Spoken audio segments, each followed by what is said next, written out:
அதிமுக பொதுச் செயலாளர் எடப்பாடி பழனிசாமி செய்தியாளர்களை சந்தித்து வருகிறார். நேரடி காட்சிகளை பார்க்கலாம். ஒழுங்கு நடவடிக்கை எடுக்கப்பட்டிருந்தது.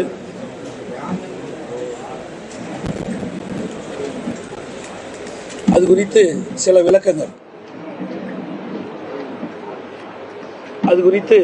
விளக்கங்கள் திரு கே.எஸ். செங்கோட்டையன் அவர்கள் கிட்டத்தட்ட ஒரு 6 மாத காலமாக அவருடைய நடவடிக்கையை கட்சிக்கு எதிராகத்தான் இருந்து கொண்டிருந்தது.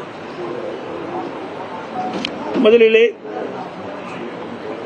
அத்திக்கடவு அவனாசி திட்டம் ஒரு வரலாற்று சிறப்புமிக்க திட்டம்.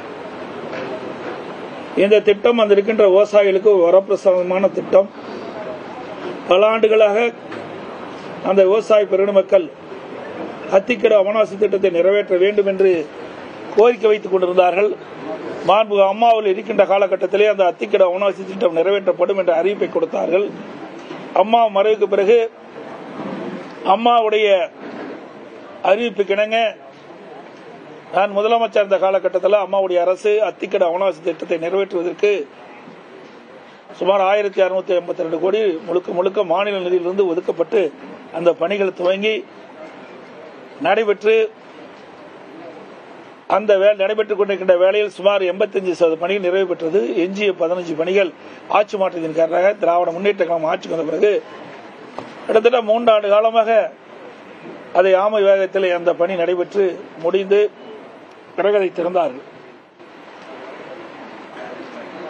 அங்கு இருக்கின்ற விவசாய பெருங்குடி மக்கள் பல்வேறு கட்சியை சேர்ந்தவர்கள், அதில் திராவிட முன்னேற்ற கழகம், காங்கிரஸ் கட்சி, கம்யூனிஸ்ட் கட்சிகள், விவசாய சங்கங்கள், அங்கு இருக்கின்ற பொதுநல சங்கங்கள் அனைத்துமே இந்த அத்திக்கடவு அவனாசி திட்டத்தை நிறைவேற்றி கொடுத்ததற்கு பாராட்டு விழா நடத்த வேண்டும் என்று அவனாசி ஒரு கூட்டத்தை ஏற்பாடு செய்தார்கள். அமைச்சர் வேலுமணி அவர்கள் அவர்கள் எல்லாம் அழைத்து என்னிடத்திலே கோரிக்கை வைக்கின்றார்கள். அந்த கோரிக்கையை அடிப்படையிலே பாராட்டு விழா நடைபெறுகிறது, நீங்கள் வந்து கலந்து கொள்ள வேண்டும் என்று பணித்தார். அதன் அடிப்படையிலே நானும் சம்மதித்து அது கட்சி சார்பற்ற அந்த பாராட்டு விழா நிகழ்ச்சி ஏற்பாடு செய்தார். அந்த பாராட்டு விழா நிகழ்ச்சியை நான் போய் கலந்து கொண்டேன். அப்பொழுது திரு கே.எஸ். செங்கோட்டையன் அவர்கள் அந்த நிகழ்ச்சியிலே பங்கு பெறவில்லை. அத்திக்கடவு அவனாசி திட்டத்திலே 30% கோபி சட்டமன்ற தொகுதியில் இருக்கின்ற ஏரிகள் எல்லாம் நிரப்புகின்ற ஒரு திட்டம். அப்படி இருக்கின்ற பொழுது வேண்டுமென்றே திட்டமிட்டு ஒரு கருத்தை சொன்னார், தவறான கருத்தை.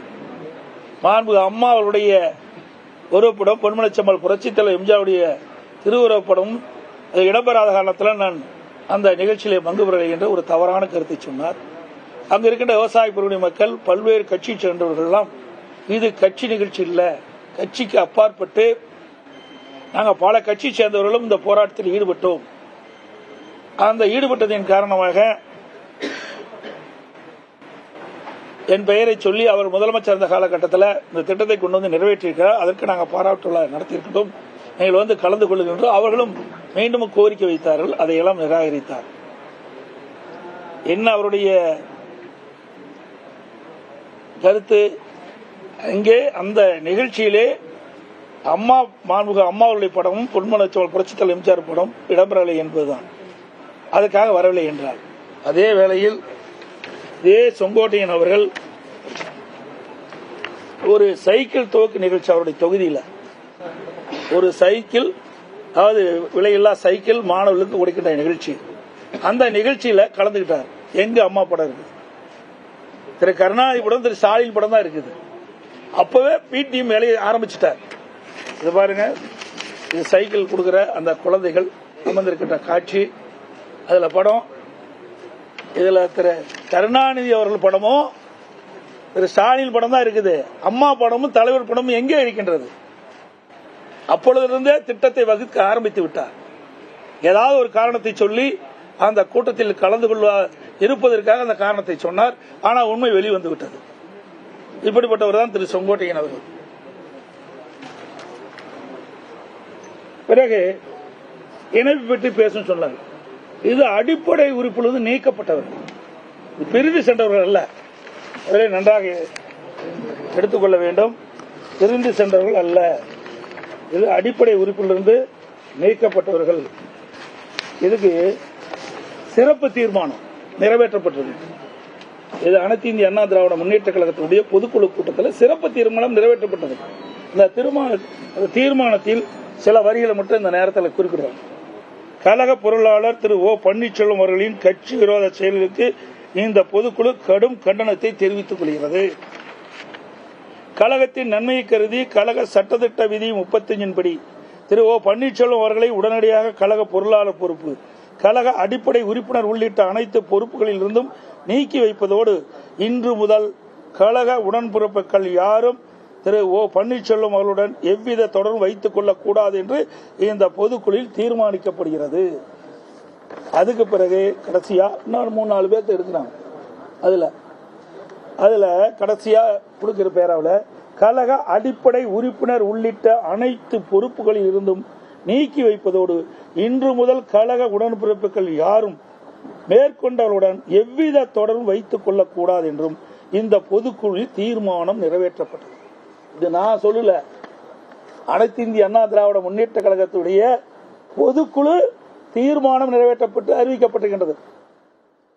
கிட்டத்தட்ட 2500க்கும் மேற்பட்ட பொதுக்குழு உறுப்பினர்கள் ஒன்று கூடி ஏகமனதாக நிறைவேற்றப்பட்ட தீர்மானம். அதற்கு எதிராக செயல்பட்டா தலைமை என்ன முடிவு எடுக்கும்? தெளிவா அவருக்கு தெரியணும். தெரியாதவரா? 53 ஆண்டு காலம் கட்சியில் இருக்குன்னு பேட்டி கொடுக்கிறாரு, பல முறை சட்டமன்ற உறுப்பினர் வந்திருக்காரு, அமைச்சராக இருக்கிறாரு, தலைமையில பொறுப்பு வச்சிருக்காரு. அப்படிப்பட்டவருக்கு எதுவும் தெரியாது கிடையாது. ஒரு பொதுக்குழு எடுக்கின்ற முடிவு இறுதியான முடிவு. அந்த பொதுக்குழு எடுக்கின்ற முடிவுக்கு கட்டுப்பட்டு தான் அனைவரும் செயல்பட வேண்டும். அந்த அடிப்படையில் தான் இன்றைய தினம் பொதுக்குழு எடுக்கப்பட்ட முடிவின்படி அடிப்படை உறுப்பினரிலிருந்து நீக்கப்பட்டவரோடு இணைந்து செயல்படுவோம் என்று அறிவித்தால் தலைமை இன்றைக்கு நடவடிக்கை எடுக்கப்பட்டது. இது ஏதோ நான் எடுத்த நடவடிக்கை மாதிரி எண்ணக்கூடாது. ஏதோ மூத்த தலைவரோடு கலந்து பேசி சட்டத்திட்ட விதிகளின்படிதான் இந்த நடவடிக்கை எடுக்கப்பட்டது என்பதை தெரிவித்துக் கொள்கிறேன். அதோட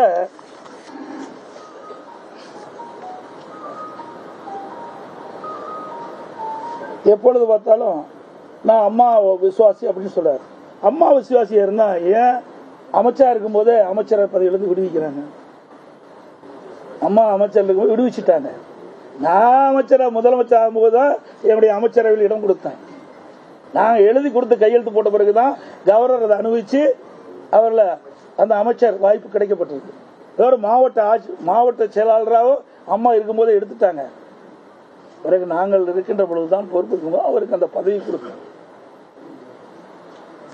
அதோட இப்படி அவர் உண்மைக்கு மாறான செய்தி இன்றைக்கு தொலைக்காட்சி வாயிலாக வெளிப்படுத்தியிருக்கிறார். இன்னொன்னு சொல்றாரு, இது ஏற்கனவே அறிவிக்கப்பட்டது உண்டு.